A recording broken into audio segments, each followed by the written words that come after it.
পালাচ্ছে, ওটা থাম্বি চলে গেল ওদিকে ঘোড়ার মতন লাফিয়ে সিম্বু স্লোলি সিম্বু সিম্বি দেখ ব্যালকনিতে আসতে এসে মাম্মাম আস্তে খেলো বনু না স্লোলি খেলো নো ঠিক আছে কি আমাকে নামাচ্ছিস কেন?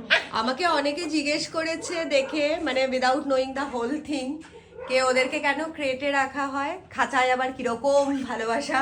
ব্যাপারটা হচ্ছে ওরা মাত্র দুজনেই 30 ডেজের, তো ওটা আমরা ডক্টরের অ্যাডভাইস নিয়েই এরম করছি। প্রত্যেক 2 ঘন্টা ওরা সিম্বার সাথে খেলে, বাইরে ঘুরে বেড়ায়, সমস্ত কিছু জায়গাতে অ্যাক্সেস আছে, বাট তারপর 1 ঘন্টা পর পর ওদের ঘুম পায়, তো সেই টাইমটাতে ওদেরকে ক্রেটে রাখা খুব দরকার, তাতে ওরাও শান্তিতে ঘুমাতে পারে দুজনে। না হলে সিম্বা গিয়ে বারবার ওদেরকে বিরক্ত করে, বা সিম্বা যখন ঘুমায় তখন ওরা বিরক্ত করে। তাই আমাদের যেহেতু 3টে বাচ্চাকে আমরা ইকুয়ালি ভালোভাবে বড় করে মানুষ করতে চাই, মানে হ্যাঁ মানুষই করতে চাই, মানুষের থেকে বেটার করতে চাই, তো সেই জন্য ওদের এই ট্রেনিংটা চলছে, ক্রেট ট্রেনিং, মানে 2 ঘন্টা বাদে 2 ঘন্টা খেলে বেড়ায়, 1 ঘন্টা ক্রেতে থাকে বেবিগুলো।